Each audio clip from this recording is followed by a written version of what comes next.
네오알피연구소의 오동구입니다. 한 30년 동안 이 채용 선발 분야에서만 일을 했습니다. 그래서 제가 오늘 이제 국내 기업들의 채용 모집 공고 중심으로 어떤 좀 개선점들이 있는지, 앞으로 어떤 방향으로 개선해 나가야 되는지에 대해서 좀 말씀을 드려보도록 하겠습니다.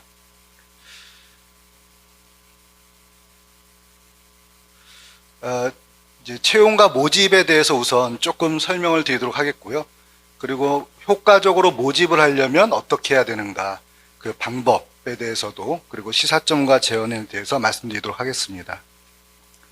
우선 우리가 이제 채용이라고 하면은 이 모집과 선발을 더해서 채용이라고 합니다. 그래서 모집은 지원자들이 지원서를 내는 것까지가 모집이고, 그러면 이제 그 지원서를 제출한 지원자들 중에서 기업이 자기들이 원하는 인재를 이제 선발을 합니다. 이게 이제 크게 두 가지로 나눠지게 되는데, 다시 또 모집은 유인과 사전 선별, 그리고 선발은 선별과 선발로 이렇게 구분이 됩니다. 그래서 우선 선발이라는 부분은 이제 기업이 우선 지원자들 중에서 서류 전형 또는 인적성 검사 등을 통해서, 최근에 코딩 테스트나 이런 이제 테스트들까지를 포함해서, 예를 들면 이 직무를 더 잘할 사람을 뽑는다기보다는 이 직무와 관련성이 적은 사람들을 이렇게 추립니다. 추리고 난 다음에 그 사람들을 대상으로 좀 더 정교하게 누가 더 우리 직무에 적합할까를 면접 같은 방식으로 이제 선발을 하게 되는 거죠. 이게 이제 선발의 과정인 거고, 이제 그렇게 결국은 이 채용의 최종 마지막 단계는 그 선발인 거죠. 어떻게 보면 면접. 그래서 이 면접의 트렌드가 좀 더 이제 많이 집중되는, 점점 강화되는 그런 형태로 바뀌어가고 있다. 그리고 그 앞에 선별이 있는 이유는 어떻게 보면은 이 면접을 좀 더 잘하기 위해서 선별 단계가 있는 거고요. 그 또 앞으로 가보면 지원서를 제출하기 전에 이제 사전 선별이라는 게 있습니다. 지원자들이 지원서를 작성하면서 내가 이 직무에 적합한 사람이 맞나를 스스로 한번 판단해 볼 수 있는 그런 이제 기회를 주는 게 사전 선별입니다. 그 역할을 하는 게 뭐냐면 지원서인 거죠. 지원서에 답변을 하다 보면 내가 이 직무에 잘 맞겠구나, 예를 들면 쉽게 얘기하면 합격할 수 있겠구나, 또는 나는 좀 합격하기가 어렵겠구나, 이런 걸 이제 느낄 수 있게 해주는 게 이제 지원서여야 되는 거고, 그런 목적에 맞게 지원서가 작성이 돼야 됩니다. 그렇게 사전 선별이 이루어지고 난 다음에, 그런 다음에 이제 조금 더 이제 전문가들이 이제 선별을 하는 거죠. 그리고 그 사전 선별의 전 단계는 일단 이제 지원서를 작성하도록 만들어야 되는데, 유인 단계가 되는 거고, 요 유인 단계는 이제 이 직무가 내가 할 만한 직무인가, 내가 하고 싶은 직무인가, 앞으로 내가 이 직무를 쭉 이제 해 나가게 된다면 뭔가 좀 내가 좀 성장하고 발전할 수 있을까, 이런 걸 이제 생각하는 단계가 유인 단계입니다. 그리고 이 역할을 하는 게 모집 공고다, 이렇게 생각하시면 될 것 같습니다. 그래서 모집 공고를 통해서 지원자들이 한번 해보고 싶다, 이 일을. 그럼 이제 지원서를 작성하는 거고, 지원서를 작성하면서 내가 이 일에 잘 맞겠구나 라고 느끼면 이제 지원서를 제출하는 거고, 그렇지 않으면 이제 제출하지 않는 거죠. 그래서 결국은 이 채용에 있어서는 적합한 지원자가 지원하도록, 그러니까 아무나 지원하는 게 아니라 적합한 지원자가 지원하도록 모집이 이루어져야 되고, 그리고 모집된 지원자들 중에서 적합한 지원자들에 대한 선발이 이루어지는 과정이 이제 채용이다. 그러면 결국 이제 우리가 이제 이 시간에 말씀드리려고 하는 그 모집, 적합한 지원자가 모집되도록 하려면 어떻게 해야 되는가. 그러기 위해서 우선 이제 적합한 지원자가 어떤 지원자인가에 대해서 좀 얘기할 필요가 있는데요.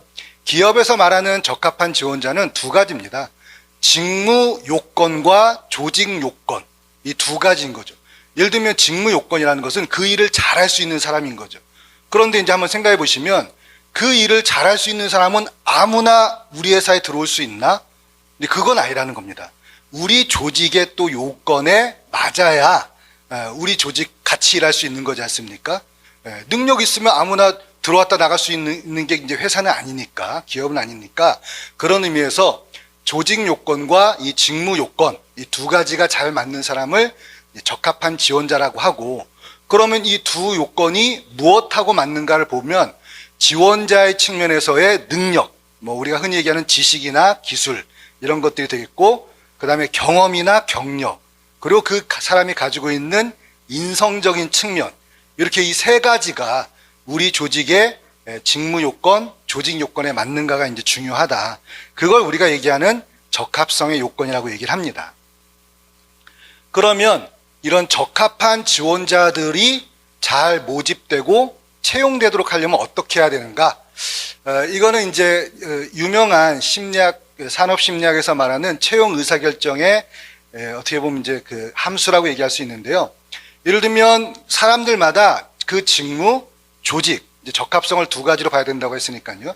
거기에 적합한 정도가 있다라고 하면은, 예를 들면 그런 적합한 사람들은 일을 들어오면은 일을 잘할 거고, 조직에도 잘 적응할 거고, 만족할 거고. 그게 이제 Y축입니다. X축은 이제 채용에서의 점수겠죠. 지원서에서 뭐 서류 전형 점수든 아니면 뭐 인적성 검사 점수든 면접 점수든. 그래서 결국은 채용에서의 결정은 네 가지의 경우 중에 한 가지가 된다고 하는데, A는 적합한 사람이 높은 점수를 받는 거니까 좋은 거죠.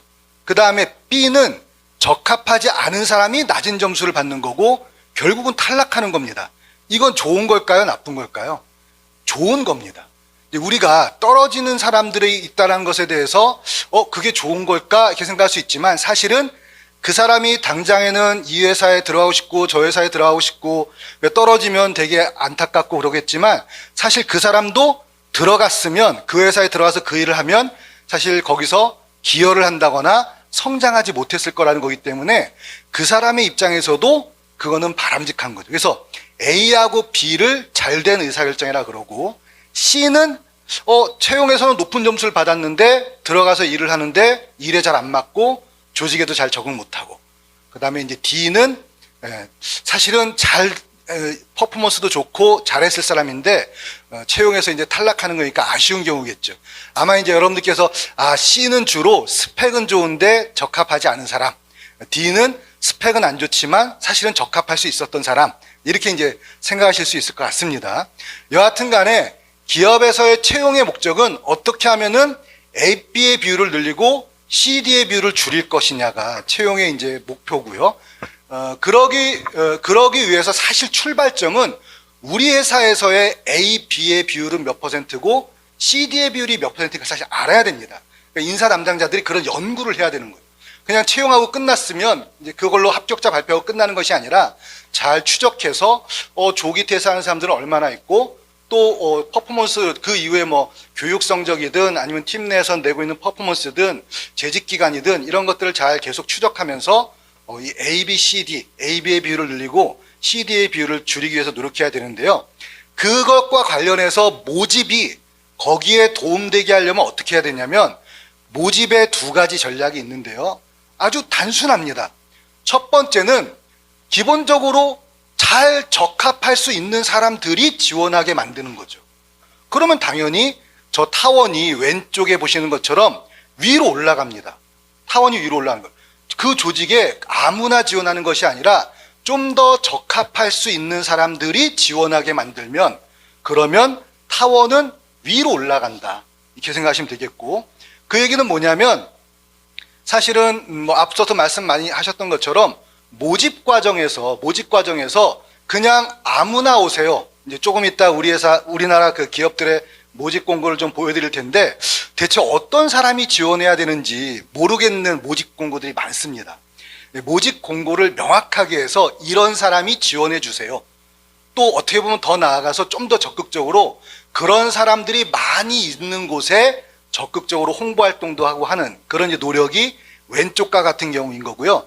타원이 위로 올라가기 때문에 보시는 것처럼 조금 뭐 아까운 사람들은 많이 늘어날 수 있겠지만, 이제 C의 비율은 이제 줄어드는 그런 이제 모습을 이제 보여주게 됩니다. 기업의 입장에서는.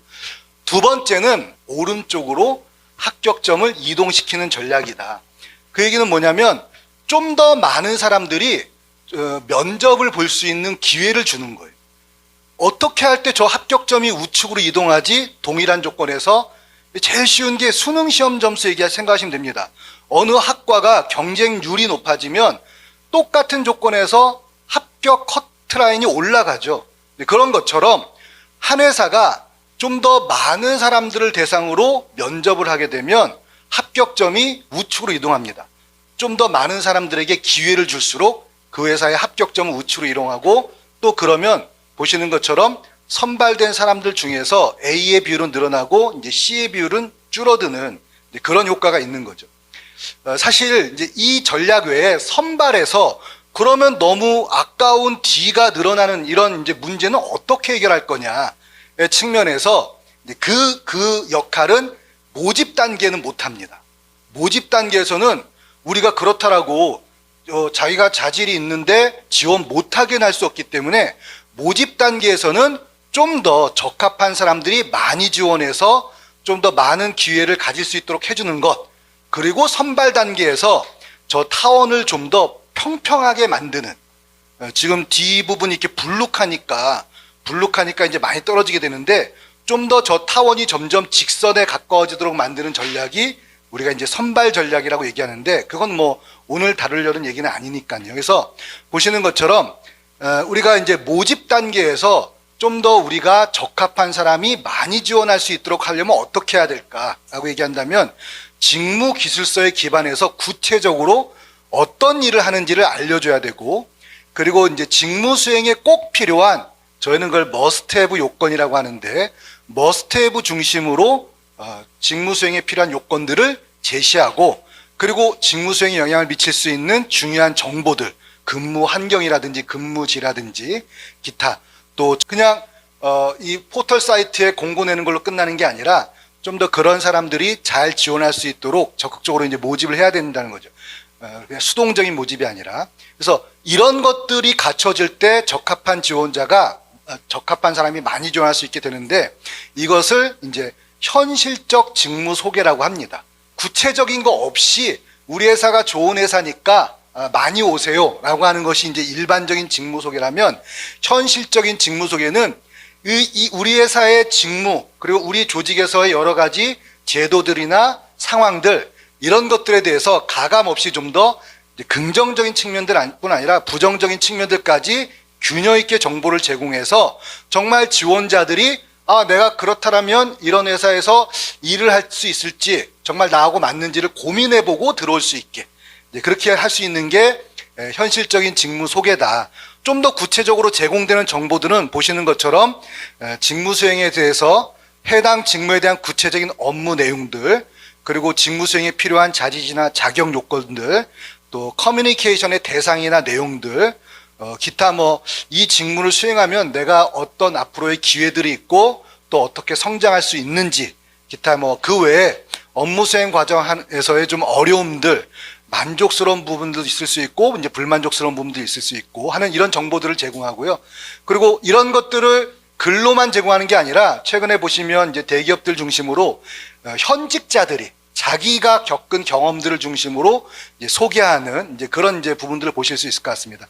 이 중에서 이제 앞에 있는 두 부분이 이제 직무 기술서에 기반한 모집 공고 부분이다라고 생각하시면 되겠습니다. 그래서 실제로 직무의 실제 모습을 통해서 지원자들이 내가 기대하는 것과 같은지를 생각해보고, 그런 현실적인 기대를 가지고 들어와야 만족하고 이제 오래 다닐 수 있으니까, 그런 측면에서 자신에게 적합한지, 내가 정말 이 직무를 수행하게 되면 앞으로 내가 발전할 수 있는지, 이런 것들을 이제 고민해 볼 수 있게 된다라고 보시면 되겠고요.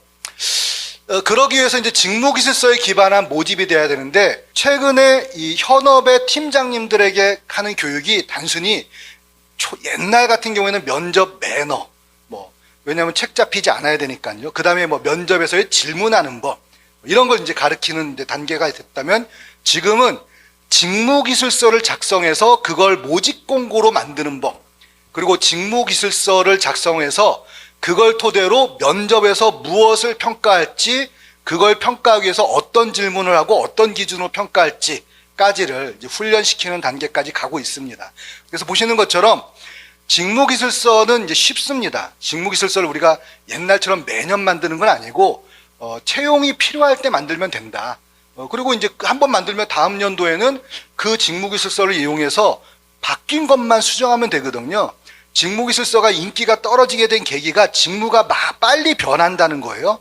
그 매년 그러면 새로 만들 필요 없이 전에 만든 걸 활용하면 되니까요. 그래서 보시는 것처럼 인사 업무다. 그러면 인사 업무 중에서 이 사람이 뭐 인사 기획 업무를 할 사람을 이번에 뽑는다.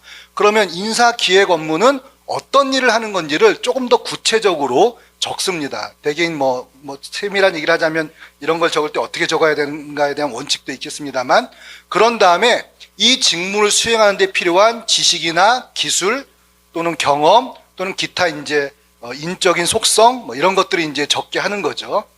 그런 다음에 여기서 이제 앞에서 적힌 이 지식, 기술, 경험이나 기타 속성들을 가지고 놓고서 이 중에서 정말 머스트 해브 요건은 뭔가, 그냥 있으면 좋은 나이스 투 해브 요건은 뭔가를 구분하게 합니다. 그렇게 구분한 다음에 머스트 해브를 가지고 우리가 이제 채용을 한다. 이렇게 이제 생각을 하시면 되는 거죠. 머스트 해브 중심으로 자격 요건을 제시하고, 머스트 해브 요건 중심으로 우리가 이제 기대하는 역량이 뭔지를 이제 제시하는 거고, 나이스 투 해브는 있으면 좋은 거. 예를 들면 우리가 다른 사람들을 만나는 것들을 편하게 느낄 수 있어야 된다. 직무가 이제 사람들을 만나는 그런 이제 업무라고 한다면 이게 머스트다. 그런 직무라면 머스트가 돼야 되는데, 예를 들면 어떤 직무를 하든지 간에 사람들을 만나서 대화하고 이런 걸 편하게 느끼면 좋지. 그럼 이제 이런 거는 그냥 우대 요건, 나이스 투 해브는 되는 거죠. 그렇지만 우리가 나이스 투 해브까지를 이게 꼭 모집에서 요구할 수 있는가? 나이스 투 해브는 찾아보면 너무도 많거든요. 그래서 원래 이 채용의 모집 공고나 이 평가는 머스트 해브 중심으로 이루어져야 됩니다. 그래서 머스트 해브들을 중심으로 모집 공고문들을 이제 작성하는 거죠. 필수 자격 요건, 이게 이제 어떻게 보면 머스트 해브 자격 요건이라는 거고, 그 다음에 머스트 해브 직무 수행에 필요한 역량, 이렇게 이제 좀 구분할 수 있을 것 같습니다. 제가 이제 이렇게 이제 처음에는 우리나라 기업들이 이 용어 필수 자격 요건, 우대 요건 이 용어들을 너무 많이 써서 제가 이제 그 용어들을 써서 이제 여기다 기재했습니다만, 정확히 얘기하면은 머스트 해브 자격 요건, 머스트 해브 역량 요건이라고 이제 생각하시면 되겠고요. 이제 이걸 토대로 해서 우리가 이제 모집 공고도 만들고 지원서도 만든다. 이게 이제 중요한 것은 이게 토대로 해서 모집 공고나 지원서가 되면 사람들이 직무에 대한 이해도뿐 아니라 프리 스크리닝 또 스크리닝이 되게 명확하게 될 수 있다 생각하시면 되겠습니다. 그래서 이제 그런 요건들이 잘 되어 있는가에 대해서 한번 봤는데, 이거는 이제 우리나라에 들어와 있는 외국계 기업 존슨앤존슨이라는 이제 회사인데요. 보시면 이제 한 직무에 대해서 회사에 대한 소개, 직책에 대한 소개, 사실 이제 우리가 신입을 뽑을 수도 있고, 3년차 경력직의 대리급을 뽑을 수도 있고, 직책에 대한 소개, 그 다음에 이제 직무에 대한 소개가 있고, 거기 보면 이제 requirement라고 해가지고, 필수 자격 요건, 그리고 must have 역량 요건. 제가 아까 말씀드렸던 must have 자격, must have 역량을 이렇게 표현하고 있습니다. 그래서 이게 이제 어떻게 보면 바람직한 이 모집 공고다. 또 다른 이제 외국계 기업, 봤는데요. 보시는 것처럼 직책 소개, 직무 소개, 그리고 나서 보면 필수 자격 요건, 그 다음에 우대 자격 요건, job qualification하고 expected skill이라고 되어 있는데, 이게 이제 어떻게 보면은 조금은 좀 애매하긴 했습니다. 이분들의 이 영어의 요구가 뭔지, 또 이 직무를 제가 정확히 이해하지 못하다 보니까 이게 필수 자격과 그러니까 must have 자격과 must have 역량으로 구성되는지 조금 애매하긴 했습니다만, 여하튼 이제 보시는 것처럼 필수 퀄리피케이션하고 기대하는 스킬이니까 이게 아마 must have 역량 요건일 수도 있겠다, 이렇게 좀 생각이 들었습니다. 이런 게 상당히 좀 구체적이었다. 국내 공기업들의 경우를 보면 이제 한국 소비자원이라고 해서 많은 이제 국내 공기업들이 NCS 기반의 채용을 하면서 많이 변했습니다. 그래서 보시는 것처럼 웬만한 대기업들, 국내 민간 기업들이 모집 공고 내는 것보다 우리나라 공기업들이 내고 있는 직무별 모집 공고가 훨씬 정교합니다. 그래서 분야들도 있습니다만 거의 지원 자격, 그다음에 어떤 것들을 평가하는지, 또 어떤 기준으로 평가하는지 이런 것들이 이제 자세히 잘 모집 공고에 되어 있었고, 그리고 또 보시는 것처럼 이 소비자원 같은 경우에는 그 뒤에 참고 자료가 굉장히 여러 가지가 있는데 직무기술서라고 되어 있고, 이걸 클릭해서 들어가 보면 내가 지금 지원하는 직무가 어떤 것들인지 이렇게 3페이지로 내용들을 설명하고 있고, 그 중에서 한 개만 보면, 제가 아까 왜 인사계획은 한 4가지 업무를 넣었었는데 그 중에서 한 개만 들어가 보면 주요 직무가 뭐고, 직무를 수행하는 내용, 그걸 위해 필요한 지식과 기술과 기타 이제 인적인 요건들이 자세하게 되게 표시되어 있습니다. 그래서 공기업들은 그런 이제 전 국가적인 사업들을 통해서 많이 변화됐다라고 이제 보여지고 있고요. 국내 대기업들도 최근에는 좀 변해가고 있습니다. 보시는 것처럼 이거는 이제 H사, 어떤 업무에 대해서 조직 소개, 직무에 대한 소개, 그리고 이제 지원 자격과 이제 우대사항 이렇게 적혀 있는데, 약간 이제 뭐 아주 구체적이진 않습니다만 이제 그런 이제 머스트헤브 자격 요건, 머스트헤브 자격 요건들은 제시하고 있지만 머스트헤브 역량 요건은 아직 조금 이제 부족한 측면이 있는 것 같습니다. 그래서 자격도 중요하지만 역량도 중요한데, 아마 보시면 아시겠습니다만 국내 대기업들이 아직 지원 자격에 대해서는 제시하고 있지만 우리가 기대하는 역량에 대해서는 구체적인 정보가 좀 부족한 경향이 있는 것 같습니다. 이거는 국내 이제 또 스타트업, 대표적인 스타트업 게임 회사인데요. 담당자 커뮤니케이션과 관련된 담당자 뽑는데 보시는 것처럼 이제 머스트헤브 자격 요건과 선호 자격 요건.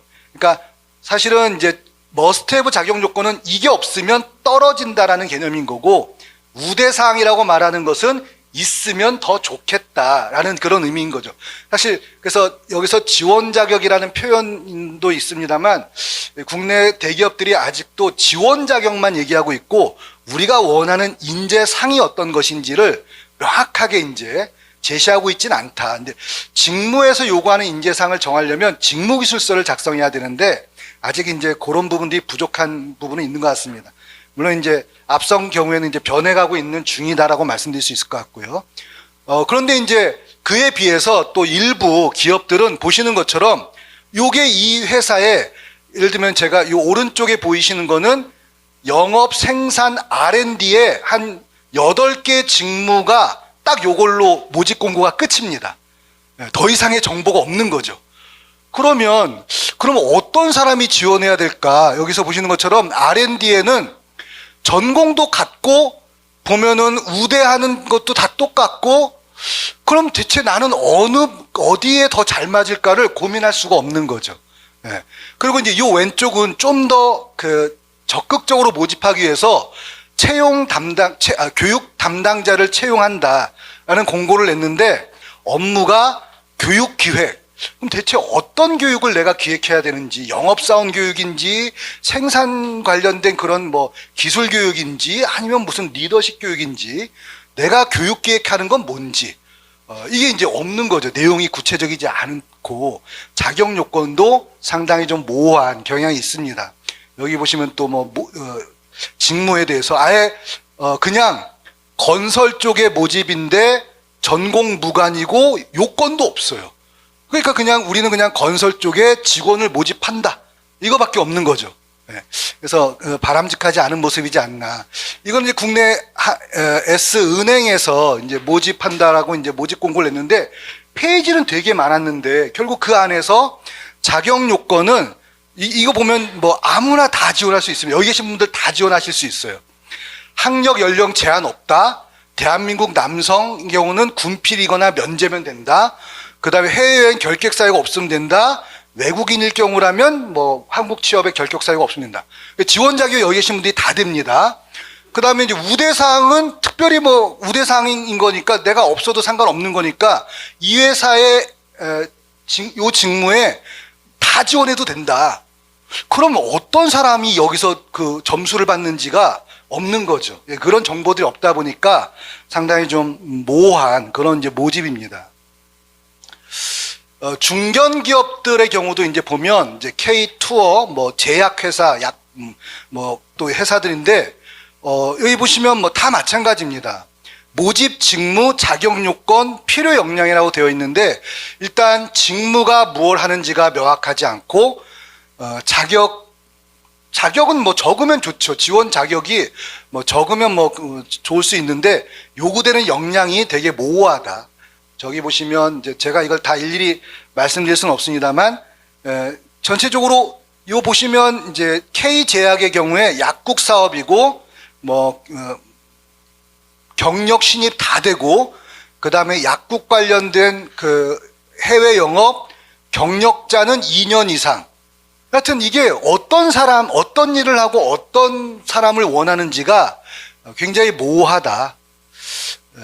그리고 실제로 그 앞서 발표도 있었습니다만, 지원서 양식도 이 공기업도 물론 이제 공기업은 보시면 질문들이 조금 그래도 구체적으로 작성과 관련된 질문들을 적어서 지원자들이 여기다 어떤 내용들을 적어야 되고 어디까지 적어야 되는지가 있습니다만, 우리나라 이제 지원서는 앞서 발표하신 것처럼 그냥 다 블랭크입니다.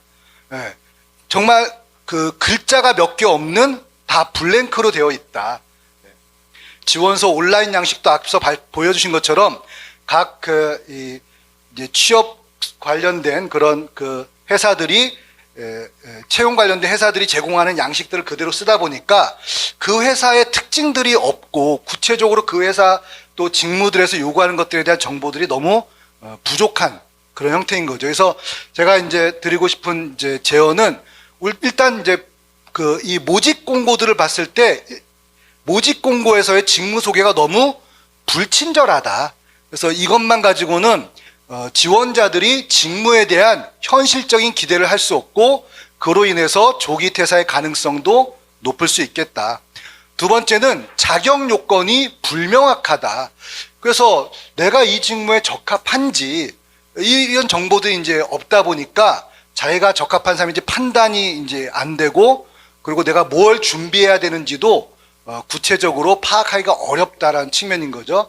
그래서 앞으로 좀 모집 공고는 이런 그 머스트헤브 요건에 대해서 지원 자격과 업무 수행하는 데 필요한 역량에 대한 정보를 제공해 줘야 되겠고요. 입사 지원서도 마찬가지인데 모집 공고가 잘 되면 그게 입사 지원서로 가면 됩니다. 근데 이제 우리나라 지원서들은 너무 불친절하다. 블랭크 중심으로 돼 있어서 뭘 적어야 되는지, 어디까지 적어야 되는지가 명확하지 않다 보니까 불필요한 스펙 쌓기를 유도할 수 있고요. 또 모호하다, 지원서들이. 그래서 그냥 각자 그냥 자기의 경력 경험들 적도록만 되어 있고, 지원서에서 내가 여기서 어떤 부분들을 좀 더 구체적으로 이렇게 제시해야 되는지가 없어요. 쉽게 얘기하면 외국의 지원서들은 질문이 있습니다. 질문. 예를 들면 다른 사람들을 만나서 대화하는 것을 얼마나 편하게 여기십니까? 그러면 자기가 전혀 뭐 불편하지 않다, 매우 편하다 이렇게 체크하도록 되어 있어요. 정말 중요한 역량들이나 이런 요건들은 질문을 하는데 우리나라는 질문이 없습니다. 그런 부분들이 좀 모호하다. 그리고 이제 앞서 나온 것처럼 좀 여전히 좀 무례하다. 차별적이거나 사생활 침해적인 질문들이 많이 있는 것 같습니다. 그래서 좀 모집 공고하고 좀 지원서의 매칭, 그리고 구체성이 강화될 필요가 있겠다라는 거고요. 제가 이건 마지막으로 이 지원자들에게 있어서 회사도 중요하지만 사실은 지원자들에게는 채용은 지원자 중심의 여정이다. 즉 지원자들이 뭔가 관심을 갖고 지원해서 이제 마지막으로 내가 들어갈지 말지를 판단하게 되는 건데, 직무를 탐색하다가 이 모집 공고를 보고 내가 하고 싶은 일인가를 이제 생각하게 되고, 한번 해보자라고 생각이 들면 지원서를 작성을 한다. 그리고 지원서를 작성하다가 내가 여기에 들어갈 수 있을까? 그럴 수 있을 것 같다. 그러면 지원서를 제출합니다. 그래서 결국은, 그리고 이제 물론 이제 지원서를 제출했다고 하지만 면접이나 이런 과정에서 이제 면접관들과의 그런 상호작용 경험들을 통해서 나랑 잘 맞는 회사가 맞나? 이걸 이제 판단하게 되는 거죠. 그래서 결국 이 지원자들이 올바른 여정을 갈 수 있도록 하기 위해서 기업이 1차적으로는 모집 공고와 지원서가 중요한 역할을 해야 되지 않을까 생각합니다. 네, 감사합니다.